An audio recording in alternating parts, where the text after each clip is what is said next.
Good evening. Kalari took a vacation last week. I am Panda Panju and I have a cramp on my leg. Good evening. Kalari took a vacation last week. I am Panda Panju. Kalari usually covers topics like foodie beauty, politics, and perhaps some rock music. The least I can do is give it a try.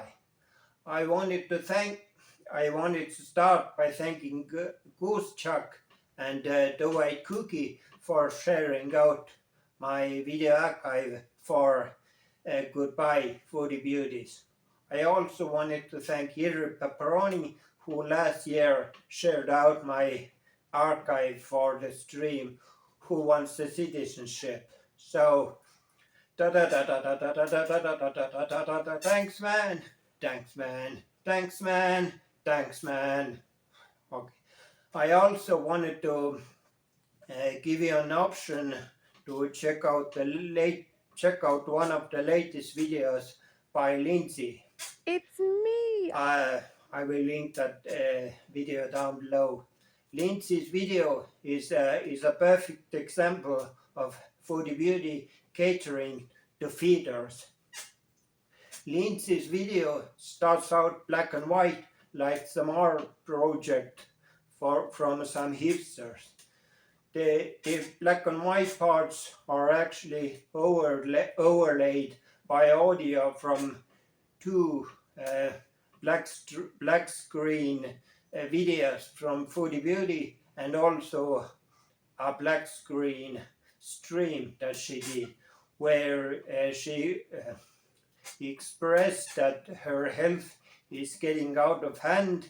She needs to fix her health and she promised to never eat takeout again and even never to eat bread again.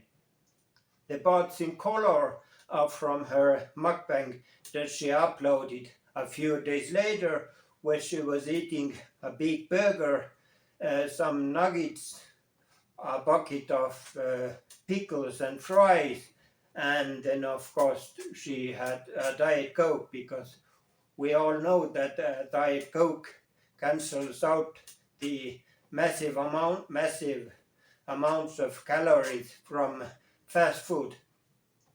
And the reason I think this is a perfect example of catering to feeders is that what I have learned about feeders is that the satisfaction feeders get from obese people eating vast amounts of fast food and doing some vocal expressions of pleasure is only a part of the satisfaction feeders get from the feedy content.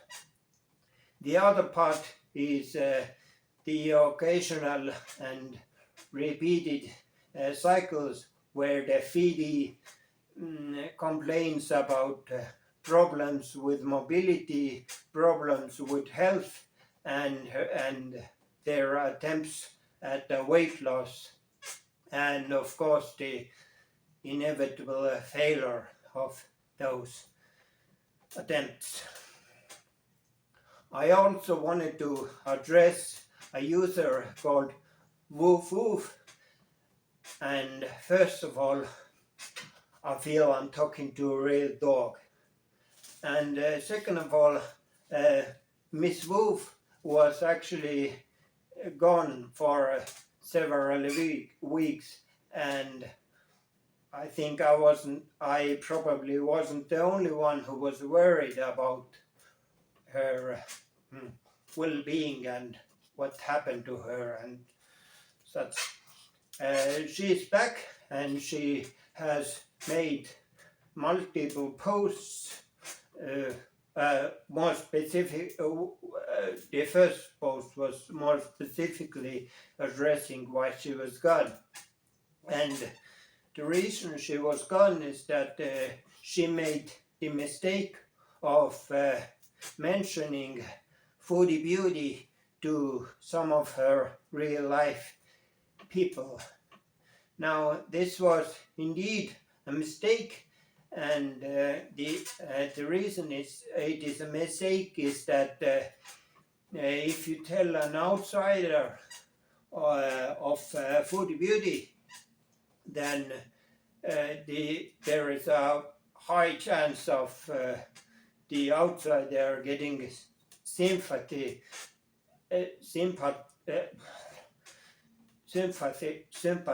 for Foodie Beauty, and maybe even calling you a stupid internet bully, something that Foodie Beauty herself has done many times. And if you take, for example, they mentioned the stream Foodie Beauty, and if we assume that this is the first stream and perhaps the only stream you only see a Foodie Beauty, then it is understandable that you might be persuaded to feel sympathy for the devil, for the Foodie Beauty. The stream Goodbye Foodie Beauties starts by her whining voice, ready to cry, stating that she's trying not to cry in this video, following immediately by her showing her hand holding some tissues and touching her face area with these tissues and wiping away the few tears that she actually does manage to get out. And within few minutes she said that she'll quit YouTube because she cannot take the toxic community anymore, and the community is rampant with fat phobia and Islamophobia. But the reality is that the outsider needs to be familiarized with Foodie Beauty, and Foodie Beauty is actually really vile piece of excrement. And on top of manipulation, she has also revealed private details of people that she currently doesn't like for unknown reasons, and this practice is known as doxing, where you reveal some private information that leads to the identification of the people you are doxing. She has also constantly criticized the motherhood or mothers of the community, simply for the reason that she doesn't like people calling out her lies. And she has also made fun of an American school shooting 2 days after the sad event happened. And well, her excuse obviously is that she was really drunk, but well, even drunk people must have some knowledge of their own behavior, and she did this by playing a song. The song itself is an innocent song, innocent in the sense that it is unrelated to that specific event. But since the song is about school shootings, she put the song on during her stream and started dancing and even doing finger guns with her hands, and after her roommate at the time came into her room and told it was maybe a suboptimal time for playing that song, and after her chat begged her to stop playing this song, she did what perhaps people who have witnessed drunk people know very well. She was apparently thinking for a while, and then she pushed play and at the song and started to dance and do the finger guns again. So yes, the lesson for Mrs. Wolf and other people is that you should be very careful when mentioning foodie beauty to others. Now, a few months ago, I joined a live stream by No Madness Live. I have actually participated in No Madness live streams before, and she reacts to foodie beauty among many things. And actually, I was in her live stream where her stream suddenly went offline, and we later learned that she was struck by foodie beauty. But anyway, I joined her live stream, and I said, and I'm aware I said it out of the blue, I said, don't vote for Donald Trump. Now, since I said it out of the blue without any prior mention of Donald Trump, I can partly understand why No Madness was so confused, but in her previous live stream, which I wasn't even watching because I was playing a game at the time, but I was listening, she went on and on about the Russian plan to launch nuclear weapons to space, and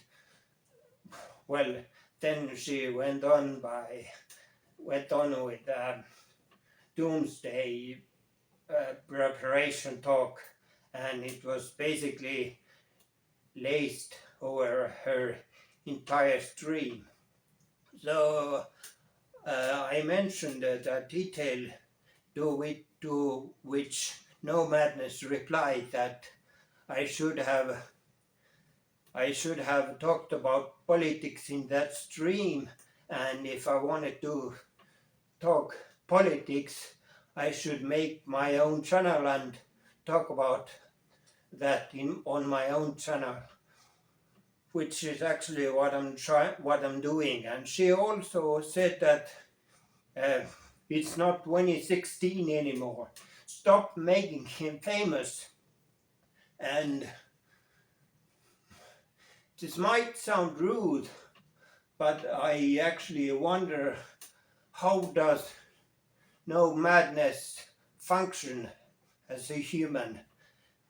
And does she actually know anything about Trump and about the presidential campaign, and perhaps she is even pro-Trump, because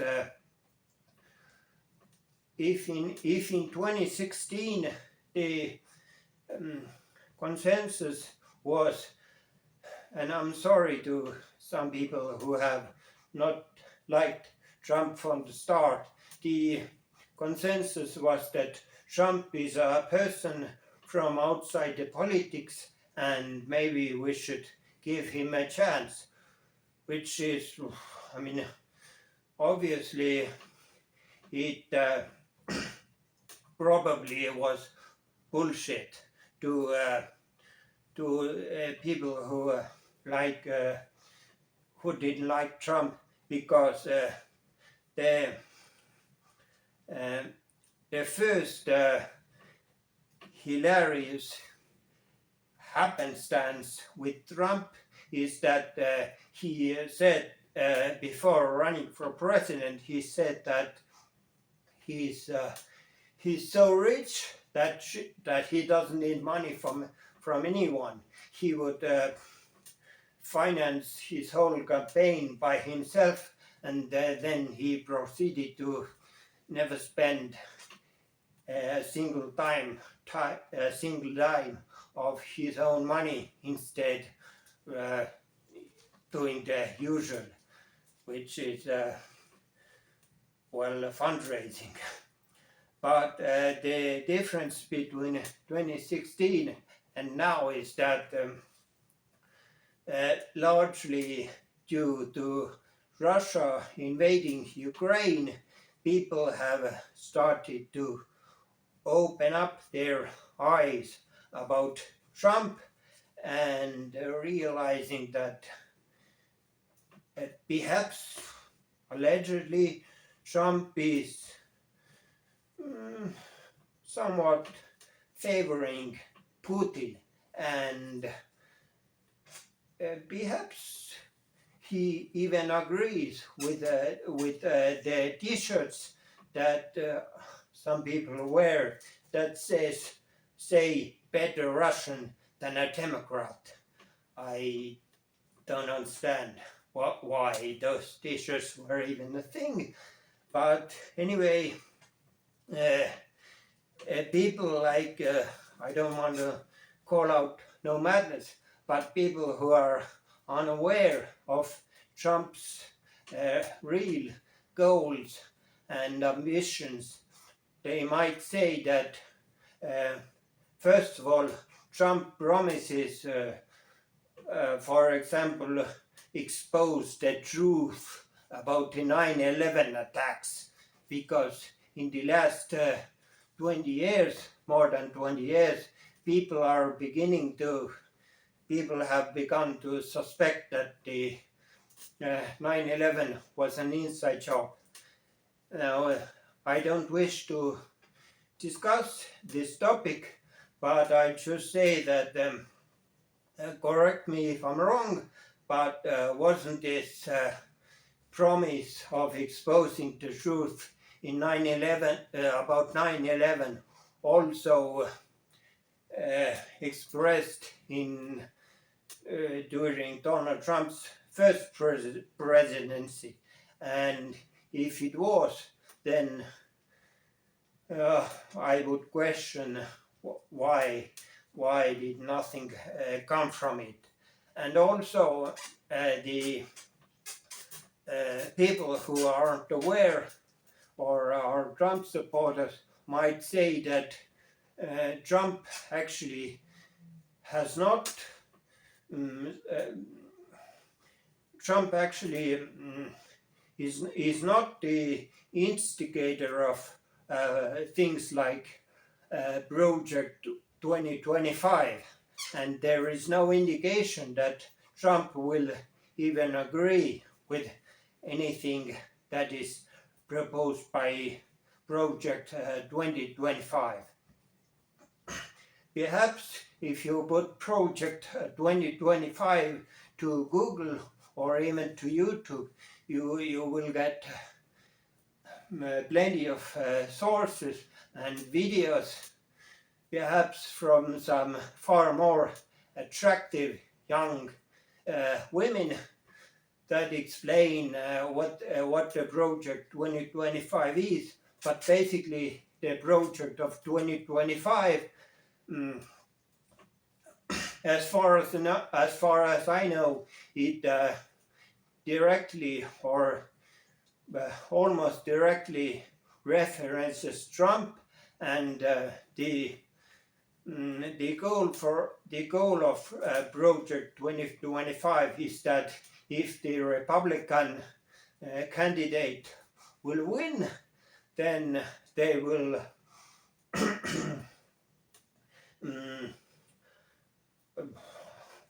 they will act. They will put some laws into effect that will extend presidential power to both judicial and the executive power, which basically means Trump would be both the judge and the executor. And also the goal of Project 2025 is to basically make America not great again. Make America great again in some people's eyes, unfortunately, but make America a Christian fundamentalist state and involve church in state matters, which maybe not directly, maybe not right away, but eventually would mean that it would be completely legal to limit the rights of anyone who isn't white or heterosexual, or in some cases women, because the abortion is a sin, and we should all be pro-life and such. Okay, I'm not going into that. The other, I know it's it could be perceived as some kind of slandering of particular individuals, but the other YouTuber I wanted to negatively mention is Mr. Sin. If you have for some reason observed the appearance of my name, you maybe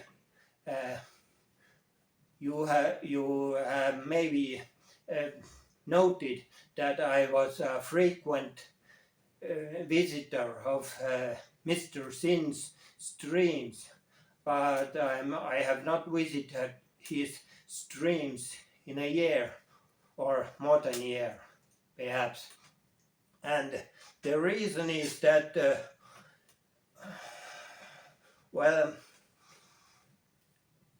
girl world has two main lolcows.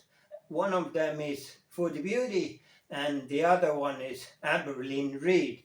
And of course, some people assume, in the weird way, they themselves project this assumption to reactors that if someone is obese, that means that they are stupid.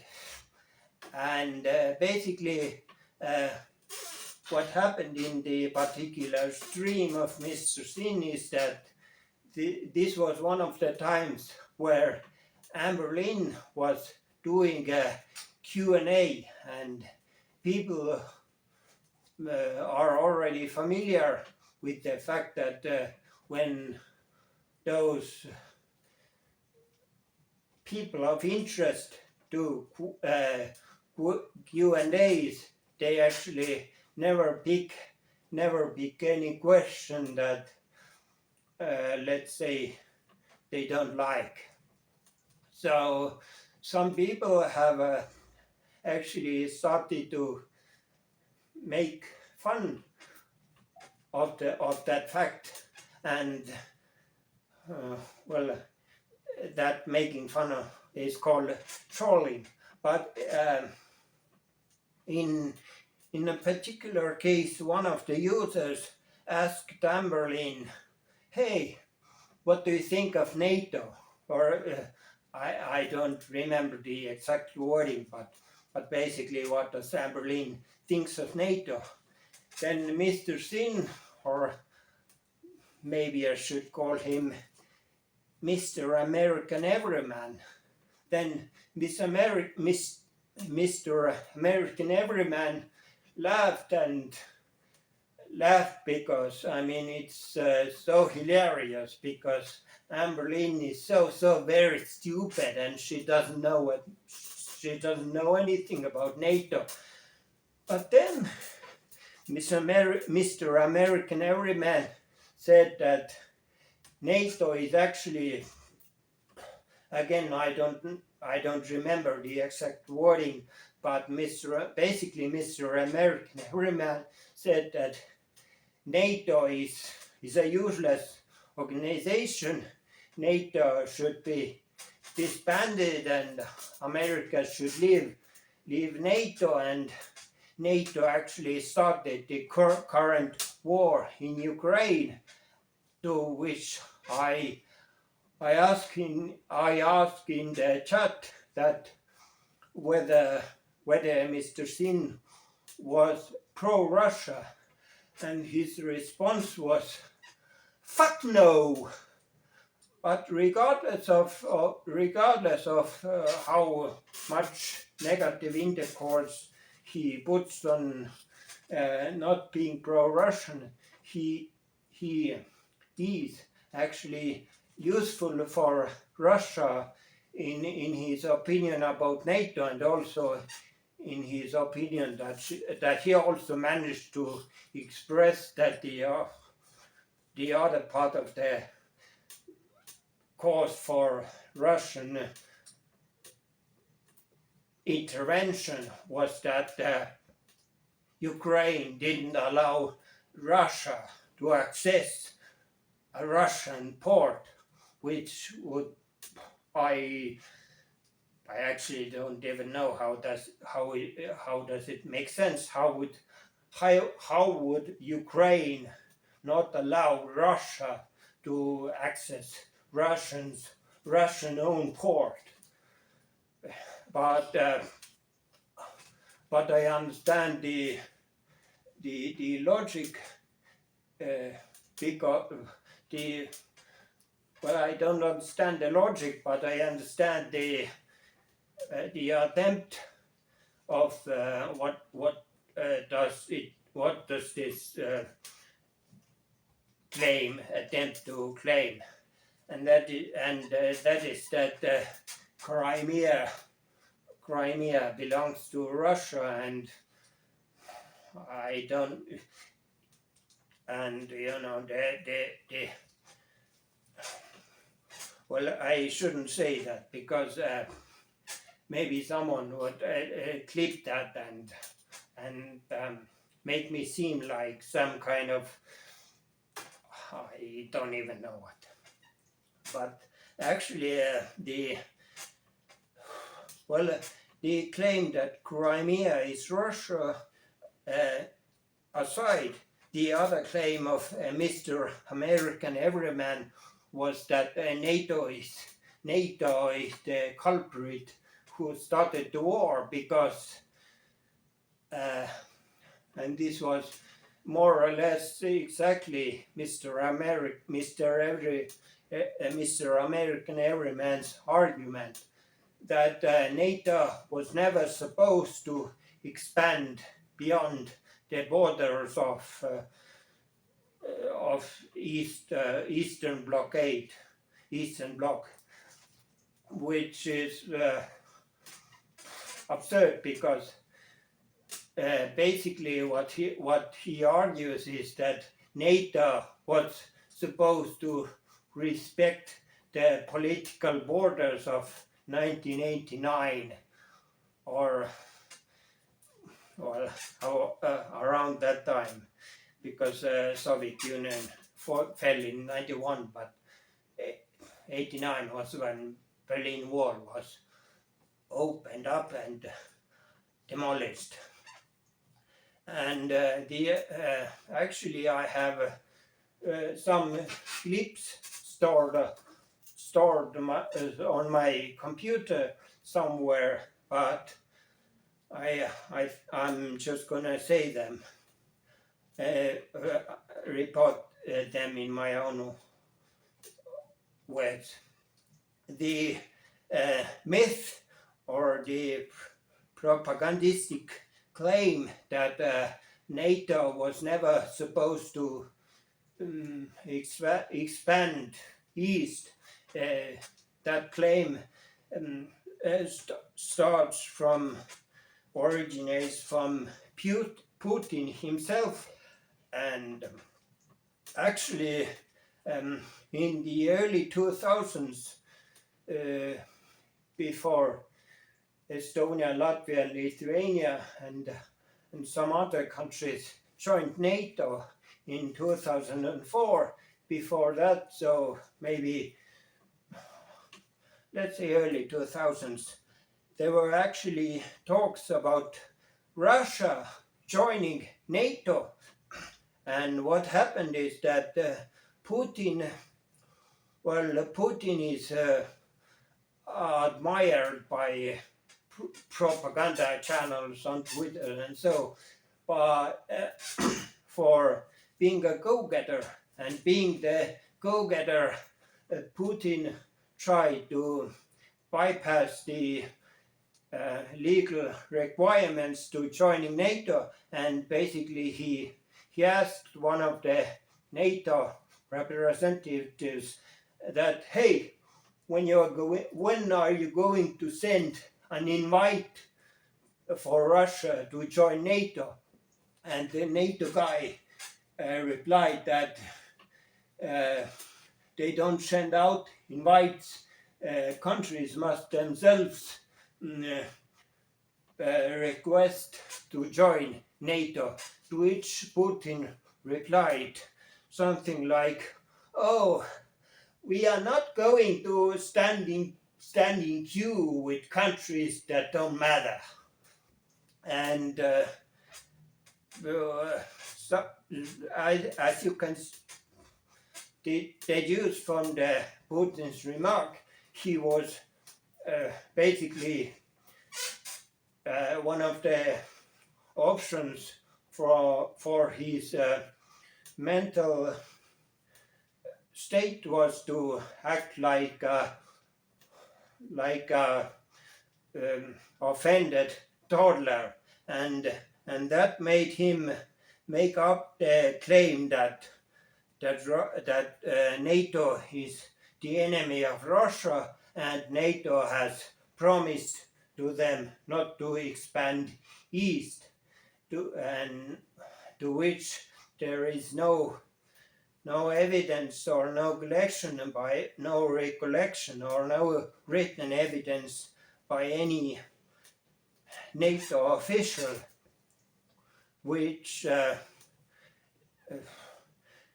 leads to the conclusion that it's all Putin's lies. And actually, if the issue is that Russia wants to stay far away from NATO's borders, then we don't even need to mention that when Estonia, Latvia, and Lithuania joined NATO, that meant that Russia was directly bordering NATO. We don't even need to say that, because NATO, when NATO was established at the end of World War II, NATO was already next to Russia, and I realized that the argument that Russia is next to Alaska is a ridiculous one, but it's not any more ridiculous than Russia's claim that they don't want NATO next to their borders. And the reason the claim is ridiculous is that the eastern part of Russia is largely unpopulated, and because of that it's also underdeveloped. And if the United States wanted to invade Russia from the east and very eastern part of Siberia, they would actually have to travel nearly 3,000 miles to get to civilized Russia. But it doesn't matter, because actually the fact remains that the mainland Alaska and mainland Russia is only separated by 88 kilometers or 55 miles. And actually the closest distance between Russia and Alaska are two islands, which are separated by 2.4 miles or 3.8 kilometers. And the relatively shallow waters freeze up during winter, which means that you actually don't even need boats to travel from US to Russia. And but I also wanted to mention another thing concerning Donald Trump, and that is that in today's Java stream, some people mentioned that the humorously named cunt of Foodie is like Donald Trump. But I would actually raise that argument and say that Chantal herself is quite similar to Donald Trump. And of course I could make fun and jokes, but actually the most united part that unites that makes Donald Trump and Foodie similar is the maniacal deflection that they both display. And humorously, there is an incident where Donald Trump actually in one of his speeches says that, "Hey, what happened to her husband? Where's her husband?" And I know that the actual circumstances of that event are different than when Foodie used to, proudly ask, where is your wedding ring? Where is your husband? Or something. FFG says that those lines more elegantly than I just butchered. And also, I almost forgot that also I wanted to. Well, I didn't want to repeat the word also 3 times in a row, but I wanted to mention rap music. And the sad reality is that unfortunately, although I don't want to call out the specific YouTubers, the reality is that many people in the United States probably would be convinced by making their voting decisions based on some ridiculous antics. For example, if Donald Trump were to hire I don't know where to hire Kanye West, and Joe Biden would hire Puff Daddy. I know both of those rappers are not very respected in certain areas.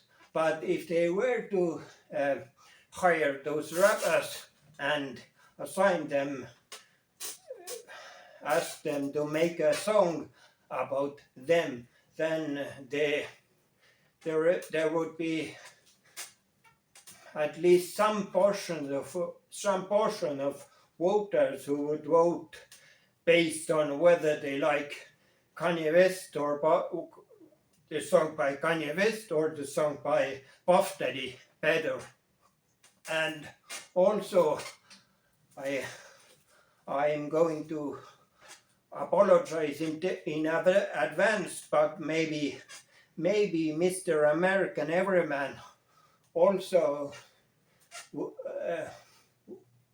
is a person who would be convinced by such silly antics, and his streams used to start by playing a certain song, and deriving from that song, I would guess that maybe Mr. American Everyman wouldn't be so keen to repeating Russian propaganda if there was a song that went something like this: 69 shots! Me and my team can see past the propaganda because we see further than our veranda. All I'm saying is that when you repeat Russian bullshit, you sound like a kakadu. Okay, that was cringy, but you get the point.